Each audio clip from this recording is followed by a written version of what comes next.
Salute. Hey, look, check this out. It's your guy, M.E.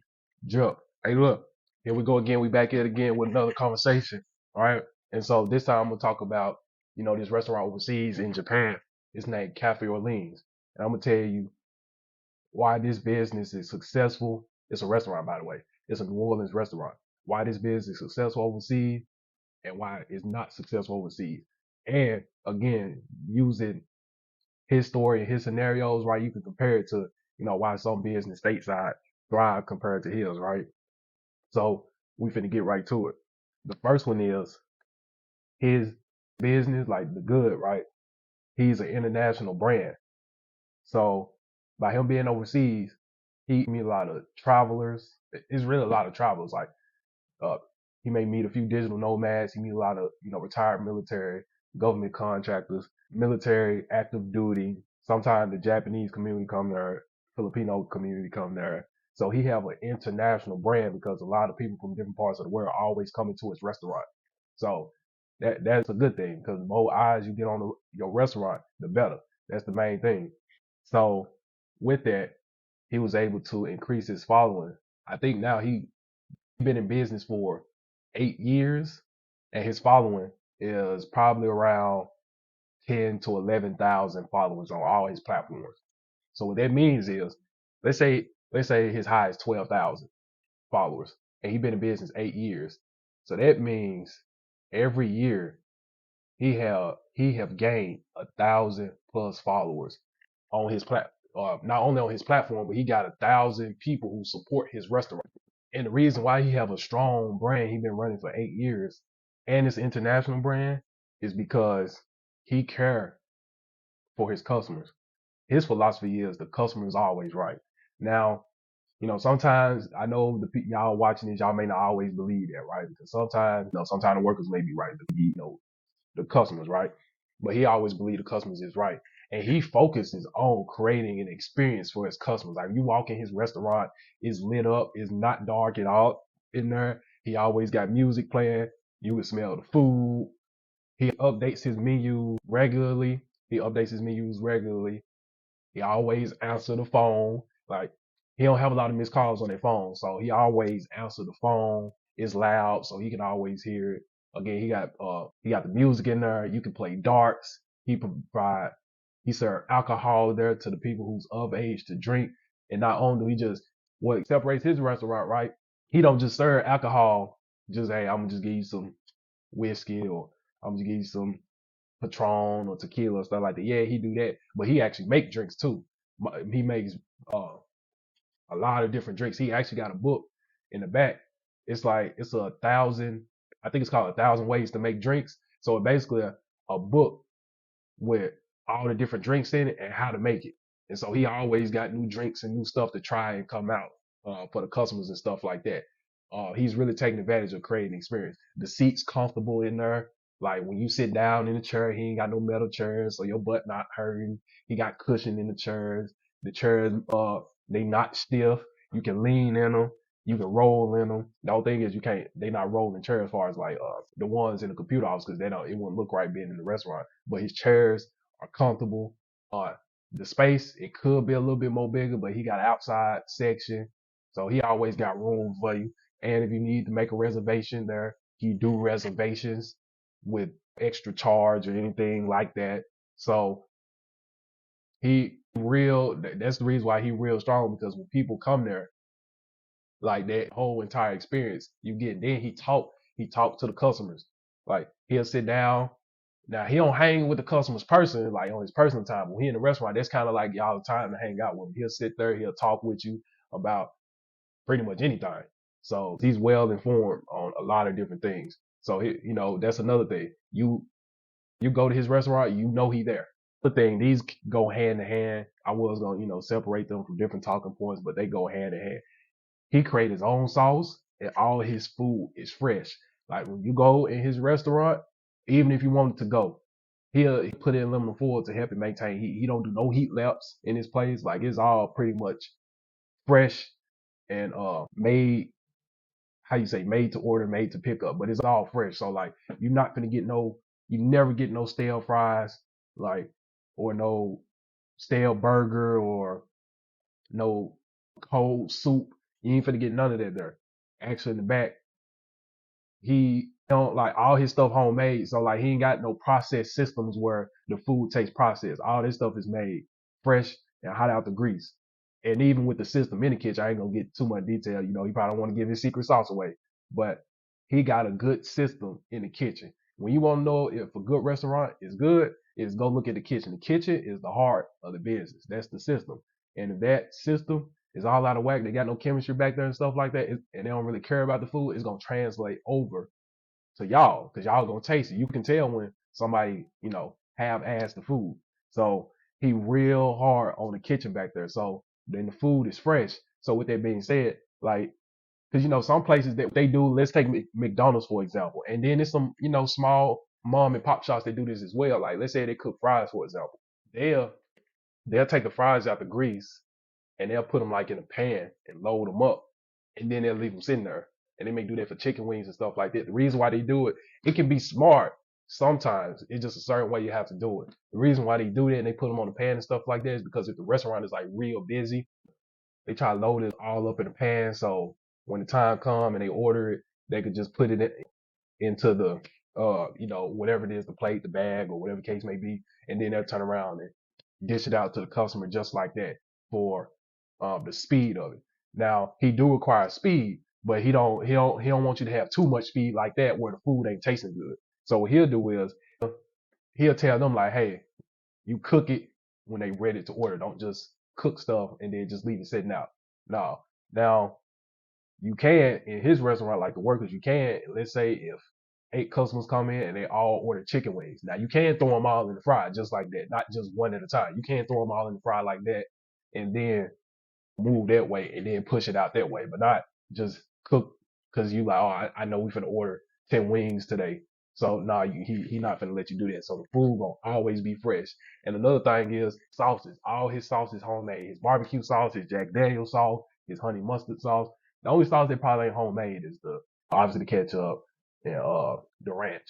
Obviously that, but all the other sauces like his soup sauces, even his chicken batter, his fish batter, all this stuff is 100% homemade. So, and like I said, well, I haven't said it yet, but he a New Orleans guy. So by him making his stuff homemade and it not being processed, that's the closest thing you're gonna get to home in a foreign country. And again, that's the experience because a lot of people when they go overseas, you ain't got a lot of good southern restaurants that's out there. You just don't. You're in a foreign country. So Hills, along with probably a couple others, Hills is like the only one that serve, you know, southern food. And a lot of people that go overseas, they from the South. They from the South. Or so even if they not from the South, they see it on TV and they like, oh, I want to go to the South one day and try this. But they overseas, so they get the opportunity to get somewhat of a stimulation to the South. So a lot of people say this is home away from home. That's what they call Cafe Orleans, home away from home. So you can always go get that Southern cooked food. So that's why I say like him making his stuff homemade, it translate over to the food. And when it translates over to the food and you put it in your body and it's homemade and it took its time and stuff like that, it lights your soul up. Because food is a spiritual thing too as well. People may not know that, but yes, food is a spiritual thing too. It can affect your spirit. And if your spirit clean, putting the homemade and love into it and stuff like that, it's gonna translate onto your body and you're gonna feel that homemade, that love in your body. And then that about Cafe Orleans, why his restaurant is successful overseas, because he's been in business for 8 years. He got a consistent business and he got a strong work ethic. Like he's not an owner investor. See, when you have a business, two types of business owner, right? And even then, we gonna take it a little bit larger in a second, but you got two types of business owners. You got owner operator, and then you got owner investor. Owner operator is somebody who actually owns the business, but they go in every single day and make sure it's running properly, right? And you got the owner investor. They don't they own the business or they may own a piece of it, whether it's 15%, 20%, 30, 40, 50, whatever the case may be. They own a percentage of the business, if not all of it. And they don't show up day to day to run the business. They go find somebody else to run the business. That be your quote unquote CEO or head manager or, you know, whatever the position may be. And they'll put them there and they are the quote unquote face while they go pursue their other ventures and stuff like that. That's not really Al. Al's more so the owner operator. And he is passionate about being the owner operator. And you can see it because he's there every single day. Like it's been sometimes where it's been to it's probably been 2 to 3 years since he took a day off, far as the days he's open, right? Because some people they take a day off when the days is closed, right? But or some people take a day off when the days are off and when they're open. He never really done that, like take no day off when they're open. He was only able to take a day off when they're off. So he been working. Think about 8 years. He been working. He been working. He been working. So and he been consistently every there. Not every day. He been consistently there every day. So he do have a strong work ethic. And the guy he is older. He is very, well seasoned, traveled around the world and stuff like that. He got a strong wife. Now I don't know too much about his family, like far as on his side or his wife's side. Like I don't know how the support system for his family is on that side, but like he have a strong like wife, and I'm gonna tell you why. His wife, he is older. His wife is younger than him, and he already before he met her, he already had kids, and she was younger.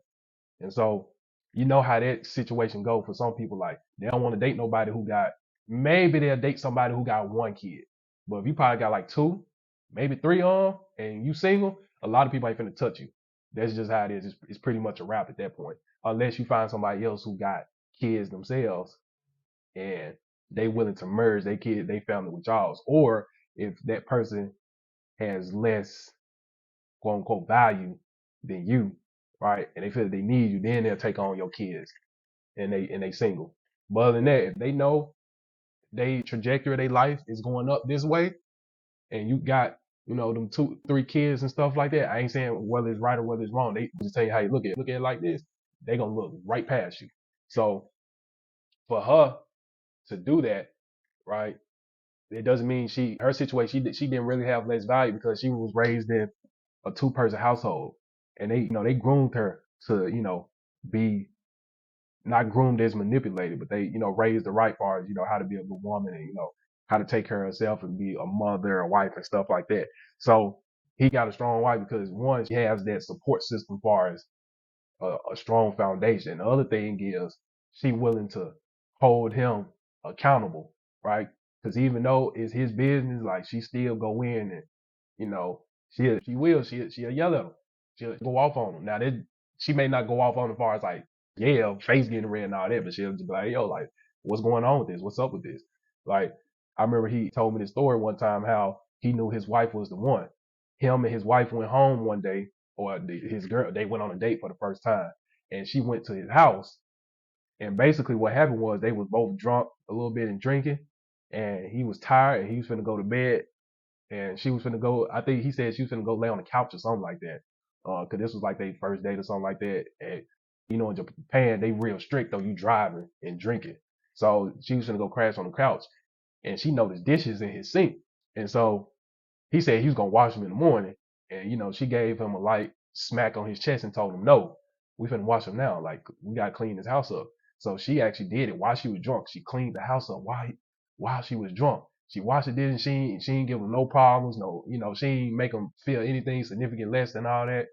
And that's when he said he realized she was the one. And now they eventually started the business together, right? So they was originally going to take it to stateside, but eventually the wife convinced them, hey, let's do it here. And now they've been going 8 years strong. And I think they've been married and they got kids now. They got about like two kids. They've been married long as the business been running. So like she was around the business when it was just him. Cause he had one, his early years, like the first year 1 through year 3, it was just him working in the kitchen and cooking, serving food, taking orders over the phone, giving people menus. It was just him in the kitchen. That's why he's kind of hard on workers now, because it was once upon a time, it was just him grinding, putting that work in, boots to the ground, trying to, get the food and the orders and stuff ready. Just him. And she came in and she helped him run the business. Now, this was before they had kids. Helped him run the business. Like one of them worked the front, the other one worked the back. So they was working the business together. And she stood around. Now, I ain't gonna say he didn't have none because he is retired military, so he obviously has some. But a lot of people probably would have been in her ear, which she did mention. Some people was in her ear saying, "Hey, you," like they made it seem like the grass could be greener on the other side. Like, yo, you don't have to deal with this man. He got this. How they looking? He just got an up and coming restaurant. It ain't proven yet. He got like 2, 3 kids before you. He older, you younger. Like you could be going to school. You can go find somebody that's around your age and peer group. Somebody who got a good job, a little bit more steady, or if not, they probably don't have a good job. At least it's somebody you can grow with together, as far as the age range and stuff like that. So she had a lot of that going on in her ear, and she stood tall. She stood 10 toes down. She said, "No, I'm sliding with Al. I came in the game with Al. I'm going out the game with Al," and she stood strong on that. So I do want to salute her on that. So his wife, they got kids now and stuff like that. So she's not going to be there. She still see her at work, but she ain't finna be there every day just or all the time just trying to, grind away at the job because, they got their kids and stuff at the house. So they don't want to always bring their kids to work and stuff like that. They want them to go have a life and stuff. But he do have a strong wife because she was around at the, bottom far as his entrepreneur side. And she's not afraid to, in a respectful way, she's not afraid to. Now, I'm gonna give y'all the bad side to it, because with anything, it's always good and bad. It's yin and yang, heads and tails, right? I'm gonna give y'all the bad to it. So even though he overseas, right? He still got in his area. He got military personnel, government contractors, nomads that come there, and military wives, retiree wives, and stuff like that. And then he may have a little bit of the Japanese community there, but he have such high turnover rate all the time with the workers and with the customers as well. And I'm gonna talk about the customers because this is gonna contribute to another thing I'm gonna mention in a second: his expansion. Reason why he have a lot of high turnover rate with the customers because some of them out there only on contracts or visa terms, meaning when you on the government contracts and stuff like that, they only let you stay out there 2, 3, 4, 5, X amount of years, and then you will have to move, or you would, sign up and volunteer to move. And some people they love the restaurant there, but they may be like, hey, like, I love this restaurant, but I'm tired. I'm ready to go back stateside. I'm ready to go here. I'm ready to go see something else, something different. You got them type, and then you got the ones who forced to move. So his fan base who love to be there, especially active duty personnel, they love to be there, but the most they probably stay there is 5 years. So it's not like certain countries where it's more civilians than people on contracts and traveling and stuff like that. Because in those places where it's more civilians that's just living standard lives, they could be supporting that restaurant 10 years, 15 years, 5 years, 6 years at a time. Even if they don't show up all the time, they at least gonna come more often than not, right? At least once a month. So he gonna have a steady diet of the consistent customers always coming in. And then that's the same thing with the workers, right? A lot of workers he have be military wives. Then you have some Japanese, they be young Japanese trying to work there. He may have a few older Japanese that try to work there, but majority of his crowd is young because a lot of, and this goes into another factor, right? Because a person, let's say, they're in their mid 20s to heading towards, the 40 range and stuff like that. A lot of them looking at the restaurant, like the restaurant is great, but a lot of them want a little bit more security as far as their future, and they don't feel that the restaurant can give them the best security.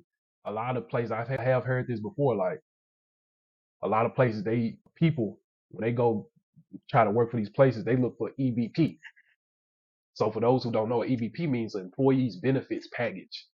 So your employees benefit package will tell you, hey, you could get 401k, you can get health care, you can probably get discounts on the food here. We'll let you invest in the stock market here. We may pay for your college. It's several different things. After so many years, we'll give you a bonus. It's so many different things you can put in the employee benefits package. And he don't really have an employee benefits package. So you already some potential workers that will want to come there. And then the ones that do want to come there, that's not necessarily looking for the employee benefit package, you'll have some that's coming there and they want to work on the visa, right? Because that's kind of a beauty too, but it's a curse at the same time. People want to come on a visa and, live here, but he don't offer visas neither. In some ways, he got a legit argument for that is because one, he got to pay taxes on it. And then two, he have such high turnover rate anyway, it may not even be worth paying the taxes for because he don't know if he give them the visa, they gonna stay. They may probably use him to get the visa and then bounce and go somewhere else. Which, people had a right to do what they want to do. But he don't want to invest his money like that, especially if he know the return is shaky at best. So the employee benefits package and visas and stuff for his workers, he don't have it. Now he pay good. I never heard a worker that left there complain about their money. None of them. No, I never heard not a single one of them complain about their money. Even the ones who quit working. Like there's one thing they did not complain about was the money. Like that didn't even come up in the conversation was the money. A lot of them said they got paid pretty good. They just quit for different reasons. And then it wasn't because of Al that they quit. One because of Al neither. A lot of them they'll tell you the ones who even quit, they say they love Al. It's probably more so the grind of the restaurant itself. And then he making everything homemade. A lot of people ain't used to that. We live in a microwave era now. Everything you throw in the machine is beep, beep, beep, beep, beep, and it's out like in 5 seconds. He ain't got that in his face. So you have to grind just like he do in the restaurant. And everybody ain't trying to do that. Now, is it any love lost with Al? No, they don't hate Al, but it's just certain things that he don't offer, it could, turn somebody off who's trying to work there. Now, again, that's why he's able to attract the young crowd because the young crowd, they just want an opportunity to get in and, get a job for X amount of years and do that, right? But again, you kind of cap yourself with that too, because if you have a lot of young people and stuff like that, eventually they're going to want to transition into a career. And that's basically what I'm getting at. A lot of them want, especially here overseas, they want careers, not a job. He can only provide a job, not a career. That's where you can get your employees benefits package and he can, you can live out the full. I don't know if they do 401k here, but they give you retirement plans and stuff like that. And the young person, they may use this as a step to get through the door and then go pursue their career. But again, it's time. Once they get up to a certain point where they 18, 20, 25, they like, hey, I found this other career out. I love you, but now they gone. So now he got to keep replacing me and stuff like that. And so that's one of the downsides to running his business. He have a lot of turnover on the customer side and on the worker side. And this kind of, it transitioned to my other thing. It hurts his expansion too.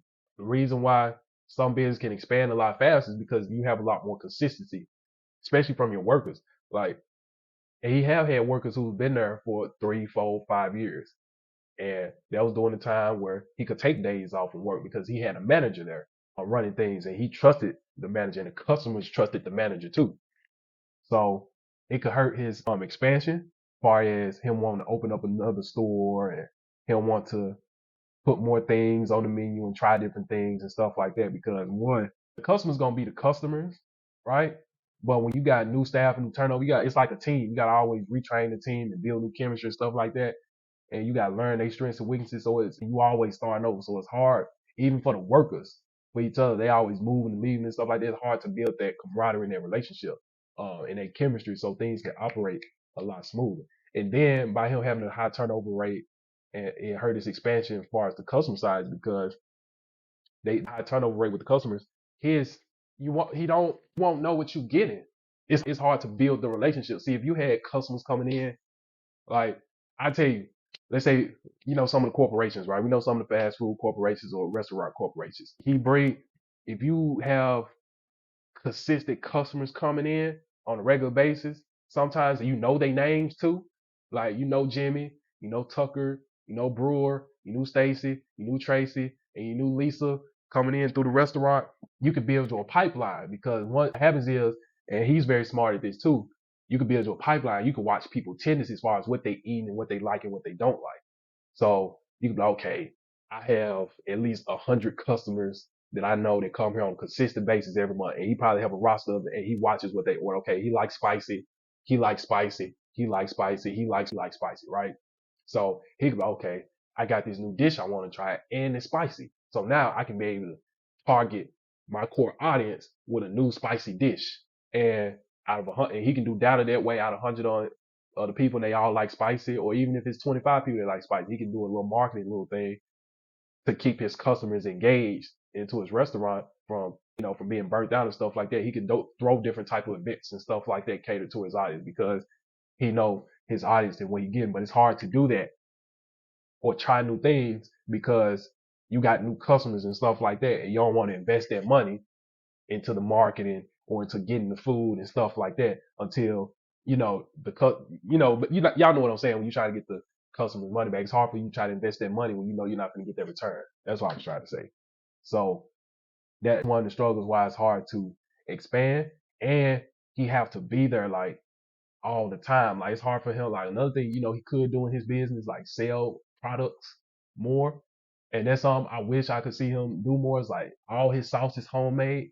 Like he could be trying to go into the grocery store industry. Now it ain't no cakewalk. It is absolutely not. But by him having homemade sauces again, like you can have a product, hey, you can sell it. You obviously know that's another stream of income right there.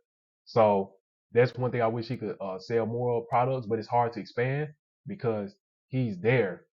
He's the owner operator, so he can't really work on the business. He got to work in the business, so he's there all the time. And then somewhat to a degree, it's kind of on him too because he never really he never really trained nobody to. He's so dominant and so passionate about it. Almost you can you can almost kind of compare him to a LeBron in a way to a certain extent, or like a star player on a team. They so dominant, they so passionate about what they do. Some players that come on a team, you can actually diminish them because of how dominant and how passionate you are. Um, Sometimes you have to like take your hand off the gas just to let your team grow, and he don't really do that. I wish I could see him at least put that effort to do more of that in, or put more effort into that. But some of it is on the workers' faults too, because who's actually stepping up and saying, "Hey, I want to be XYZ. I'm trying to do XYZ." But then again, another reason probably why he don't want to do that is because if you put more responsibility on somebody and they agree to it, it's always gonna boil down to one thing: money. People gonna want more money, and maybe he probably can't he probably ain't within his budget. We don't know. Overseas is that it's hard because you got to build the relationship with the Japanese community because he business in Japan. See, if he was stateside, if him and his wife agreed to take it stateside, it was more so the wife idea to keep it here. But if they would have took it stateside, they would have made a lot more money stateside because that's where Al was originally from, stateside. So he could tap into three different markets. You got the business to business, or or business to corporations, and then you got the B2C business to consumer, and then you got the business to the government. And with that, he could tap into the corporations and the government side. He could be doing more catering events and stuff like that, and he could get more long-term contracts, even short-term contracts. They'd be like, "Hey, we got a fair coming up over here, out here on Charlie Street. Hey, we need your services here. How much you want?" And he could probably do an event and they'll be like, "Hey, we'll pay 2,000, 3,000, 4,000 in a day." And it may be more than what he made probably dealing with the business to consumer like he do here with the customers, where he may be like, "Hey, I only make 700, 500, maybe 1,000." So lose tapping into them other two markets by him being over here. And another thing is on the business to consumer side, right? You have, and I'm gonna be honest, you got a lot of obese people in America. Yeah, yeah, yeah. Y'all got a lot of obese people over there. It is what it is. Hey, I ain't finna hold you, but you miss out on the obese bag. Yeah, I'll miss out on the obese bag. A lot of, and you miss out sometime on the family bag too, on the consumer side, because when we all know on Sunday evening after 12 o'clock, everybody and their mama finna go to a buffet or they finna go to a nice little restaurant when they get out of church. We all know that. And restaurants, they're very strategic. They put some of them near churches, especially like the mega church. They're gonna put, some good restaurants and stuff like that near the mega churches. And then when everybody get out them churches, they going right to them restaurants and finna go get something to eat if the church not selling food. So he miss out on the family bag because when they come to them buffets and to them restaurants, they come in 5, 10 deep, 15 deep. And sometimes they do it every weekend. He missing out on the bag because maybe he on Sundays he be like, "Hey, I'm doing buffet style and it's $10 for adults, $5 for kids." And they come in 10, 15 deep and it's about 80 to 100 people in the restaurant. He only do buffet style for like an hour or two. He getting the bag. And the other side to it is, right, you miss out on the obese bag because a lot of people who are obese, they like to eat a lot. They're going to be coming to your restaurant, especially if it's good. Come on, Al. You missed out on obese bag, a big one too. Because when he overseas, right, and he dealing with military personnel and stuff like that, and government contracts and stuff. His audience is kind of filtered. They concerned about their weight. They got to make they got to make weight and stuff like that for promotions. They care about staying in shape and stuff like that, which I ain't saying no wrong with that. And I ain't saying no wrong with, the obese people and stuff like that. I'm just telling you, the people who, are military personnel, they worry more about their shape. So they not finna just eat out at your restaurant as much. That's another thing that could affect the business because they may show up one weekend just to go out, right? But they not finna just show up like some people 2-3 days out of the week going to a restaurant. No, especially if they talking about their promotion may get affected. No, not coming. So you missed out on corporations, government, and then you missed out on obese bag, and then you missed out on the church bag. So you missed out. That's another reason, the downside to why him being overseas too. He missed out on more bags compared to if he was stateside. And his wife, she know that too. Uh, but they do give him credit. They say they've been going 8 years strong, and they believe in what they doing and they vision, and they stuck it out. Ain't nothing more thing too. Even though he serves Southern food, American food, and stuff like that, it's hard for him to build a relationship with the Japanese community because his food is very filling. It can get you full, and a lot of them they conservative and stuff like that, and they got this saying in Japan they only eat to 80%.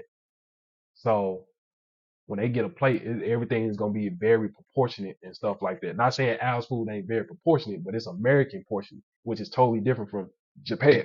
Excuse me, Japan's proportion. So, or rations, or however you want to call it. They're two different sides. So a Japanese person, may be like it's too much for them, so they get overwhelmed. So they're not gonna want to come. So it's hard to build a relationship with them. Now they'll go to KFC and stuff like that, but you gotta think about like KFC, like they overseas, especially in Japan, it's smaller. Everything is catered towards the Japan portion. So it's a tricky situation for Al, right? Because you primary audience is the Americans, regardless of the turnover. But then you want to build a relationship with the Japanese. So it's kind of a tough bridge because you kind of got to figure out that balance between both of them. But again, they're not used to the food. So you got to constantly introduce and try to build their relationship, which is harder because again, they got a rule in Japan only eat to 80%. And again, their stuff is already small, so they're not gonna just eat no big, chicken sandwich and stuff like that. New, new. So that's one of the other reasons why it's hard for them to build their relationship. The thing too is with these, especially the customers on the American side, and they from the South, they can be a little turned off about a restaurant because they'll be like, hey, his restaurant isn't a full New Orleans Southern restaurant. Like he don't serve collard greens there. He ain't finna serve no spaghetti with no catfish sandwich and stuff like that. You don't really see him serve coleslaw and stuff like that. As much as y'all want to, fried jalapeno, all the stuff that they serve in Louisiana that y'all see, right? Their gator and stuff like that. He not finna sell all that. And sometimes the people who from the South, like that's what they really be coming for. They be wanting stuff that be off the menu. But the reason why he can't do that is because he's overseas. And the downside to being again, there's some good things to being overseas, like I mentioned. But him being overseas is only certain stuff that he could get as far as the shipment over here. Like a lot of y'all don't take that into consideration, like the restocking on food. Like it's only certain stuff he can and can't get. Like you can't get like he overseas on the island. Ain't no alligator out here. So he can't serve y'all no fried alligator. He just can't do it. And even for certain things he do try to get, like they say alligator, squid, some of y'all be wanting fried butter and stuff like that. Certain stuff he do get, if he can get, it costs way too much and he can't make no profit. Again, because it's his business. He gotta make money. He can't he can't try to sell y'all what's something he'll try to, we'll stick with alligator. He can't sell y'all alligator, right? And he only got a 1% margin. Like, he probably can do that. But when you got to think about this, he in a restaurant, he got to buy his stuff in volume. He got to order so many. So he not finna order a lot when he know he only gonna get a 1% margin. Like nobody's finna do that. That's basically, it's almost like breaking even. So he looking at it like, I'm almost break even or not know what I'm finna get because I don't have a lot of, customers that come on a consistent basis, right? He like, it's too risky. I might as well just not buy it at all. So that's one thing y'all gotta think about too when y'all going to his, his restaurant.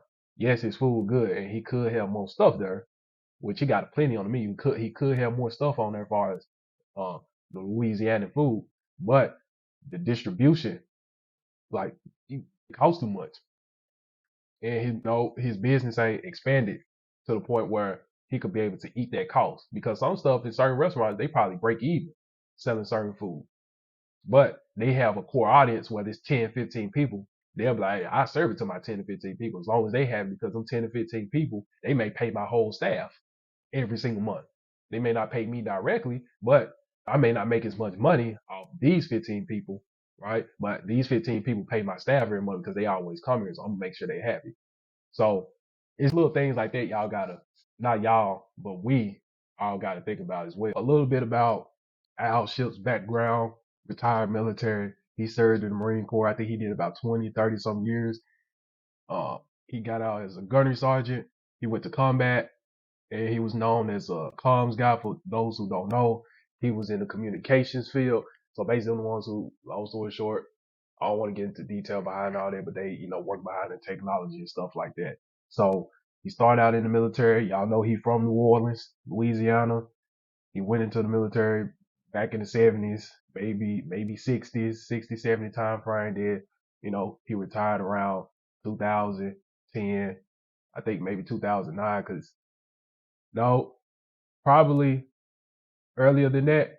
And then he was a government contractor where he did the same job on the outside. So he did a few years that. Then when he met his wife, and then once he met his wife, he thought the idea of starting a restaurant because of the vision that he had, as far as bringing a different type of experience to Okinawa, Japan. And that's one thing I keep telling y'all, like, focus on, creating the experience. That was his main purpose of starting the business. It wasn't to necessarily make money and stuff like that. He focused on creating experience. And it was something he loves. The reason why his work ethic's so strong is because he's doing something he loves. So it really doesn't feel like work. This guy, he been working, if you include military, government contract position, and then this, he did four dimes. Four dimes. He probably been working 40 years. He probably did 2 quarters, almost 50 years. So this guy, that's a little bit about his backstory. Like, it's pretty cool. The only thing that I would be concerned about before I start getting into the good and bad of his business, the only thing I'd be concerned about is, like, I wonder what's Al's exit plan. And I know he gonna watch this. His wife probably gonna watch it, but I wonder what's his exit plan, because he ain't getting no younger. He probably 50. He probably almost touching 60 right now. Like, is he gonna try to make it a generational business where he pass it on to kids? Is he just gonna retire and just live off what he already got, or is he gonna try to uh, make the business large enough where he try to, if the kids don't want it, do they say a big exit where they raise the value enough in the company and they be like, you know what, I'm burnt out, I'm tired. Let me sell the restaurant and let me just sell it for one whole, price, whether it be 1 million, 5 million, 10 million, 100,000, 300,000, 10 million, 20 million. Is he gonna go that route? You know, or is he gonna be like, hey, I sell the business, but I sell a finance it to you where he'll sell it for a certain price, but he'll take it in, monthly checks. Is it like he basically doing it like a loan? Is he gonna do it that way? I'm curious to see, like, what's gonna be his exit strategy as far as the future of his restaurant. Overall, man, I think, well, not I think, I know Al, he a good dude. I think, he in a good position right now. 8 years strong. He gonna make it to 10 years for a fact. He gonna make it to 10 years without even, shutting down. Uh, do I, think he'll be 20? I think he will. Will this be for certain? Who knows? Cause you never know what may happen 10 years, still a long way from now. But I know the next 2 years, he gonna be running pretty sharp. But too, like, he still got his uphill battle to climb too, because at some point you probably gonna want to scale. Like I said, he ain't getting no younger. Like, do you want to all day?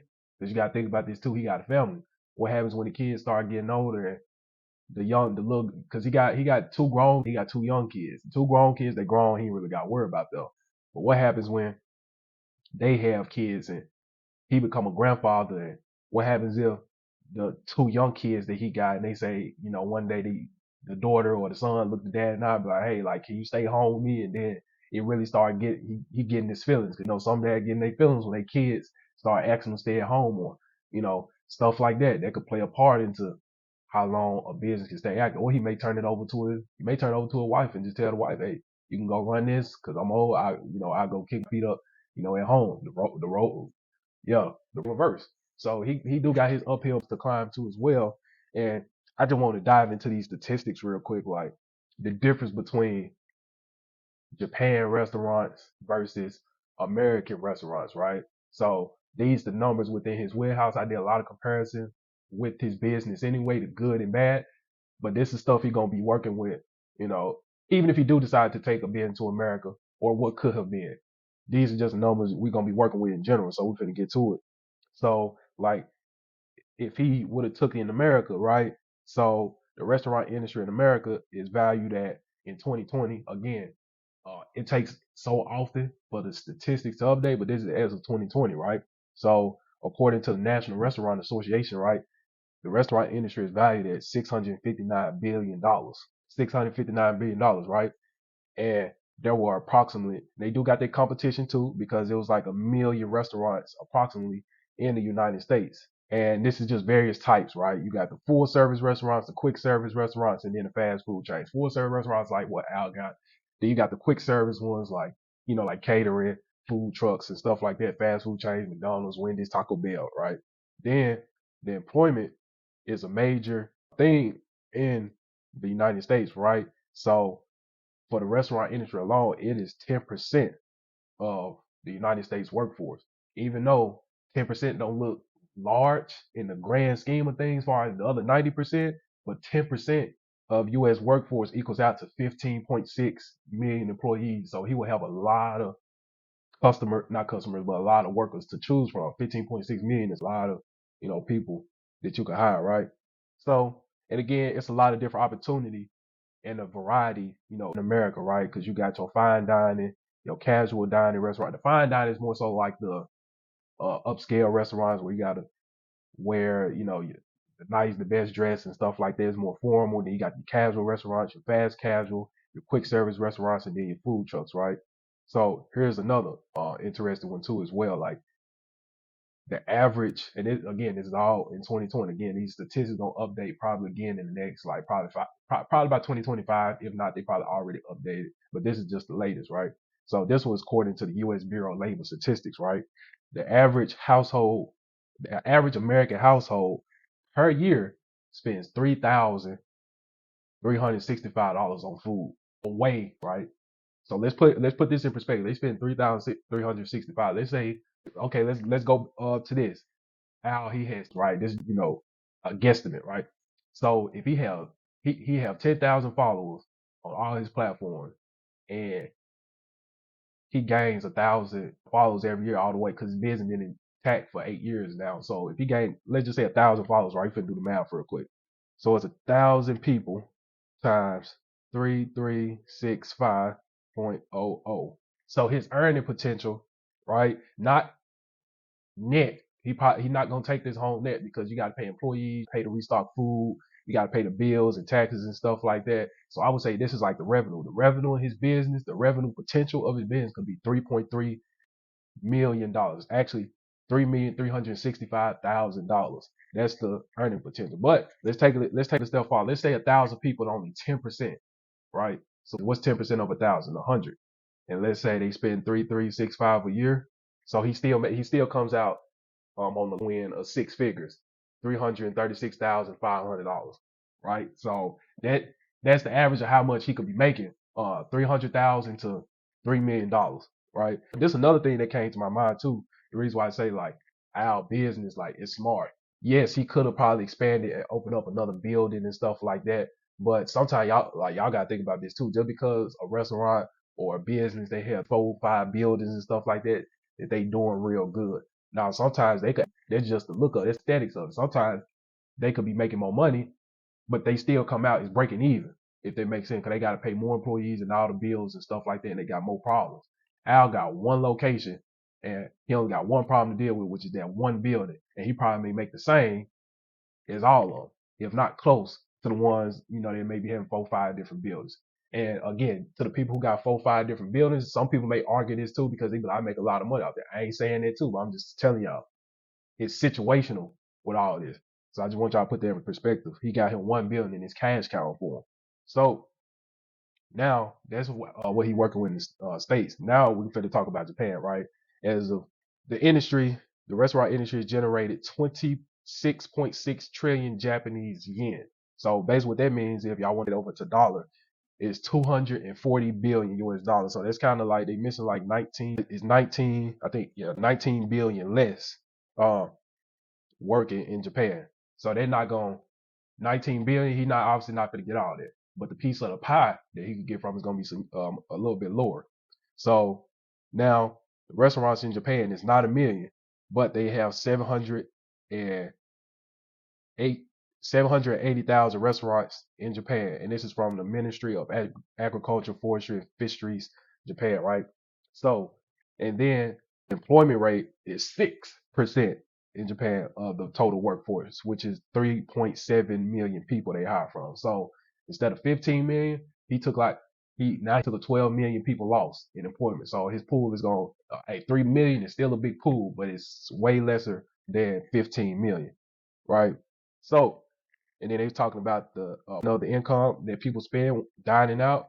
They spend 2,800 yen per day on average.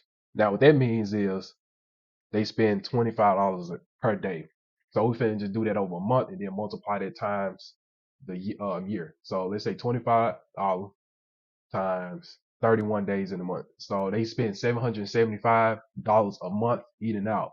And again, everybody don't eat out 30 days straight, but we finna just do a rough guess.